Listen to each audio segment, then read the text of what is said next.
வணக்கம்.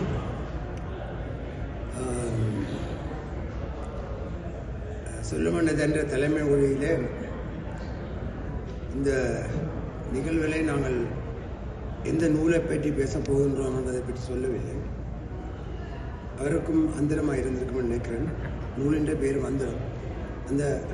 அதன் காரணமாக இருக்கிற ஒரே ஒரு பிரதியை அந்த இடத்துல தூக்கி வச்சிருக்கிறேன்.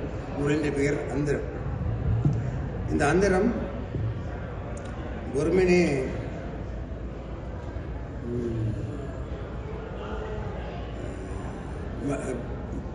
ஒரு சொல்லல. இந்த நிகழ்ச்சியை தொடங்கின நாளில் இருந்து தொடர்ச்சியாக ஒவ்வொரு நாளுக்கு ஒரு அந்தரம் வந்து கொண்டிருக்கு.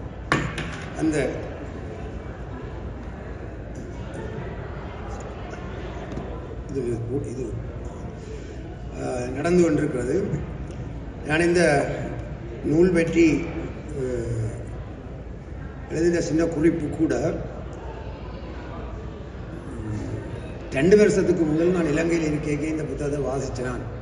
அதனால் இருக்கிற சாதாரண என்னுடைய மனதில் இருந்த கருத்துக்களை பற்றி மட்டும்தான் எனக்கு சொல்லக்கூடியதாக இருந்தது. அது அடுத்த இன்னொரு அந்தரம் எழுதியிருக்கிறதை நான் இப்போ இதில் வாசிக்கிறேன்.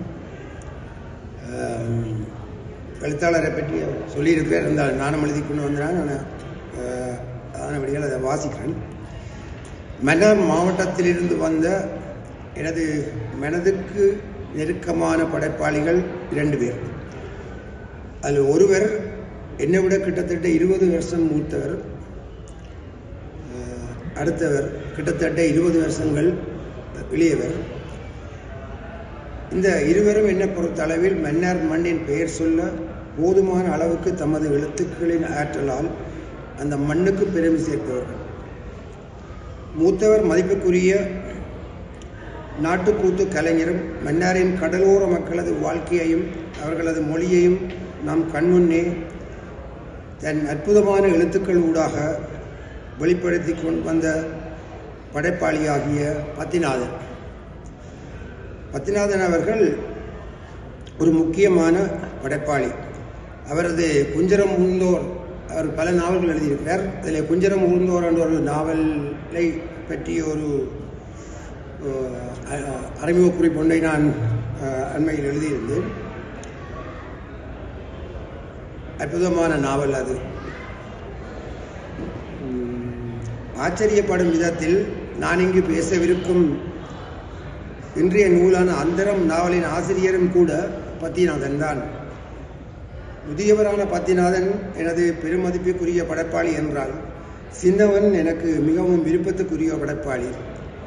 இருவரிடமும் பொதுவான விடயம் என்று வெறுமனே அவர்கள் பெயர்களும் பிறந்த ஊரும் மட்டுமல்ல, தமது படைப்புகளில் அவர்கள் வெளிப்படுத்தும் நேர்மையான ஒடுக்கப்படும் மக்கள் சார்ந்த நுண்ணிய பார்வையும் அம்மக்களுடனான அவர்களது நெருங்கிய உறவும் கூட என்பது ஒரு வகையில் ஆச்சரியம்தான்.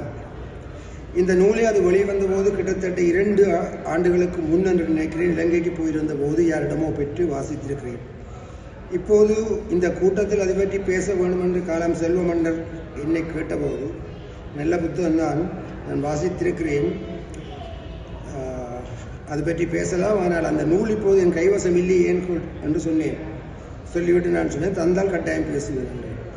ஏனென்றால் 2 ஆண்டுகளுக்கு முன் வாசித்த ஒரு புத்தகத்தை பற்றி, அது ஒரு நாவலை பற்றி, அது நல்ல ஒரு புத்தகம், நல்ல புத்தகம் என்று மட்டும்தான் சொல்ல முடியும். என் பழைய நினைவுகளின் அடிப்படையில் அதை பற்றி ஏதாவது ஒரு வார்த்தைகள் கூற முடியும். அதை விட அதிகமாக சொல்ல, அது பேசிய பல விடயங்கள், குறிப்பாக தமிழ்நாட்டில் தஞ்சமடைந்திருந்த ஈழத்து அகதிகள் எதிர்கொண்ட சவால்கள் பற்றி பேசுகின்ற அந்த நாவலின் விவரங்கள் பல இனது ஞாபகத்தில் இப்போது இல்லை என்று சொன்னேன். அவரும் தருவதாக ஒப்புக்கொண்டார்.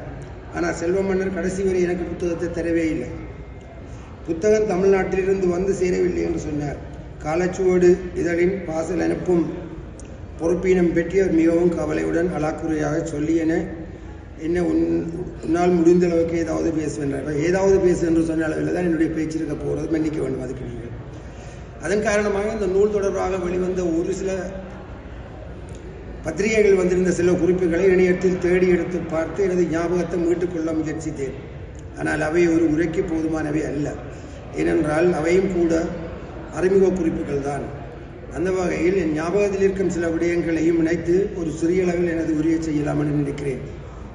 நான் இவ்வளவு சொன்னது நான் சொல்ல போகிறதை விட அதிகமாக இருக்கும், மன்னிச்சு கொள்ளணும். அதுக்கு இந்த நாவல் தமிழ்நாட்டின் அகதி முகாம்களில் வாழ்ந்த ஈழத்தமிழ் மக்களின் வாழ்க்கையில் அவர்கள் அங்கத்திய அதிகாரிகள் நடத்தும் வாழ்க்கை முறை, அங்கத்திய அதிகாரிகள் அவர்களை நடத்திய முறை, அகதிகளுக்கு இருந்த அன்றாட வாழ்வுக்கான சவால்கள், அவர்கள் அங்கு தங்க வைக்கப்பட்டிருந்த விதம், இதனால் ஏற்படும் அன்றாட நடைமுறை சிக்கல்கள், ஒரே மண்டபத்திலேயே பல குடும்பங்களை உண்டாக வைத்திருக்கும் போது எழும் அன்றாட சர்ச்சைகள், சிறுவயதினர் இள வயதினரது கல்வி, காதல், பாலியல் துஷ்பிரயோகம், அதிகாரிகளது எதேச்சி அதிகாரம் என்பவற்றால் ஏற்படும் நெருக்கடிகள் என்று நெஞ்சில் கையை வைத்து கொண்டு ஒரு வகை அந்தரத்துடன் அதே நேரத்தில் மூடி வைத்துவிட முடியாத ஒரு வாசகரை ஈர்க்கின்ற ஒரு நாவலாக இந்த நாவல் இருந்தது.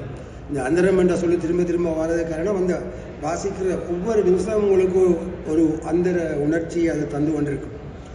நாவல் தொடர்பாக எனது நண்பரும் இப்போது சுவிட்சர்லாந்தில் வசிப்பவருமாகிய ரவீந்திரன் இந்த நாவல் குறித்து எழுதிய குறிப்பிலிருந்து சில வார்த்தைகளை சொல்வதன் மூலம் இந்த நாவலை பற்றி ஒரு முழுமையான பார்வை கிடைக்காவிட்டாலும் பெருமளவாக அதை என்னென்று ஊகிக்கக்கூடிய வாய்ப்பை உங்களுக்கு ஏற்படுத்த முடியும் என்று நம்புகிறேன். அந்த நாவல் தொடர்பாக அவர் எழுதியுள்ள குறிப்பில் இவ்வாறு குறிப்பிடுகிறார். தமிழகத்திற்கு புலம்பெயர்ந்த அகதிகள் 100க்கு மேற்பட்ட முகாம்களில் வசிக்கிறார்கள். இதில் அரைவாசி பேருக்கு மேல் மலையக தமிழர்கள். சிறுவர்களாக வந்தவர்கள் பெரியவர்களாகிவிட்டார்கள். வாலிப வயதில் வந்தவர்கள் இன்று வயதாளிகளாகிவிட்டார்கள். வயதாகி வந்தவர்கள் இறந்து போனார்கள் என்கிறார் இந்த நாவலின் கதை சொல்லி. ஒரு அகதியாக பதிவு செய்யப்படுவதற்கே பல ஆண்டுகள் காத்திருக்க வேண்டியிருக்கிறது என்கிறார் அவர். அங்குள்ள அதிகாரிகளை வாழ்பிடித்து தம்மை ஒரு போலி அதிகாரத்துக்குள் படங்காட்டி செயல்படுபவர்கள் இந்த முகாம்களில் தோன்றியபடியே இருக்கிறார்கள். ஈழ அகதி சமூகத்துள் வன்முறை, போதைப்பொருள் என்ற குற்றங்கள் ஒருபுறம் இருக்க, ஒட்டுமொத்தமாக மிக பெரும் பண்பாட்டு வீழ்ச்சி அல்லது பிறழ்வையும் வாழ்வுக்கான போராட்டத்தையும் அது சந்திக்கிறது. இதுதான் பத்திநாதனின் கதைக்களம். இதற்குள் வாழும் மனிதர்களை சந்தியில் வைத்தும், கடத்தெருவில் வைத்தும், லயன் போன்ற அவர்களது வீட்டுக்குள் வைத்தும், பாழடைந்த கட்டடத்துக்குள் வைத்தும், சிறு குடிசை கோவில்களில் வைத்தும் மட்டுமல்ல, குற்றவாளிகளை கையாள்வது மாதிரியான அரச வன்முறை எதிரங்களான போலீஸ், ஹியூ பிரான்ச் என்பவர்களின் அலுவலகங்களின் வாசலில் வைத்தும் நமக்கு அறிமுகமாக்குகிறது நாவல். மாணவர் மன்றம் கூடுவதாக இருந்தாலும் கூட ஹியூ பிரான்ச்சிடம் அனுமதி பெற வேண்டும் என்ற நிலைமை அங்கு நிலவியது. இப்படி இந்த நாவலிலே வந்திருக்கிற பல விஷயங்கள் இந்த குறிப்பாக வாசித்த போது எனக்கு ஞாபகம் வருகின்றன. ஆனால் அதை நான் சொல்லுவதை விட எனக்கு முக்கியமாகப்படுகிறது என்ன, இந்த நாவல் கிடைத்தால் நீங்கள் அனைவரும் ஒரு முறையாவது வாசிக்க வேண்டும். ஏனென்றால் நாங்கள் வாழுகிற கனடா நாட்டிலே வாழுகின்ற பெரும்பாலான தமிழ் இலங்கையைச் சேர்ந்த தமிழர்கள் அகதிகளாக இங்கே வந்து குடியேறுகிறார்கள். இந்த குடியேற்றத்துக்கும் அங்கு போய் தற்காலிகமாக ஒரு 20 வருட காலம் தங்கியிருக்கிறதுக்காக சென்ற அந்த அகதிகளுக்கும் இருக்கிற இடைவெளியில் இருக்கிற அவர்களுடைய சாதாரண சிவில் உரிமைகளுக்கு இருக்கிற சவால் ஒரே விதமானது அல்ல. மிக மோசமாக அந்த வந்தான் வரத்தான் வந்திருக்கிறான் என்ற மாதிரி பழி வாங்கலும் இழிவுபடுத்தலும் நிறைந்த ஒரு சூழலில் தான் அவர்கள் அந்த 20 வருஷத்தை கடந்திருக்கிறார். கிட்டத்தட்ட 2 ஜெனரேஷன் அங்கே உருவாகி இருக்கிறது. அப்போ அதை நாங்கள் இந்த நாவலில் அவர் அழகாக கொண்டு வந்திருக்கிறார். உங்களுக்கு உண்மையாக அதை நீங்கள் வாசிக்க வேண்டிய நாவல் கையில் இந்த நாவல் இல்லாதால் உங்களுக்கு பகிர்ந்து கொள்ள முடியவில்லை. அந்த நாவல் எப்படி முடியுது? 17 வருடங்களுக்கு பிறகு இலங்கையில் தான் பிறந்த ஊருக்கு பரதன் என்பவர் தனது மனைவியோடும் 2 பிள்ளைகளோடும் திரும்பி வருகிறார். இலங்கை விமான நிலையத்தில் இறங்குகிறார் பரதன். எல்லா பயணிகளும் வெளியே போய்கொண்டிருக்க பரதன் குடும்பம் மட்டும் மறைத்து வைக்கப்படுகிறது. அவற்றை சின்ன பிள்ளை சின்ன குழந்தை கேட்குறேன், ஏனப்பா நாங்கள் நிற்கணும்? குழந்தை கேட்குது, நாங்கள் அகதிகள் அதால் தான் நிறைய தகப்பன்.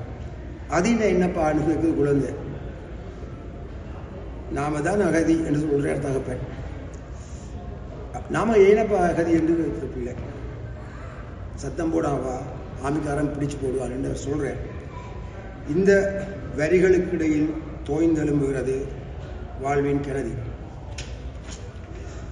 ஒரு சிறு வேலைக்கும் எண்ணற்ற அலைச்சலை சட்டத்தின் பெயராலும் அதிகார திமிரிலும் பொறுப்பின்மையாலும் வீம்பாலும் இடத்துக்கு இடம் ஓடவிட்டு அலக்கழிந்து துயரப்படுகின்ற அதிகாரிகள்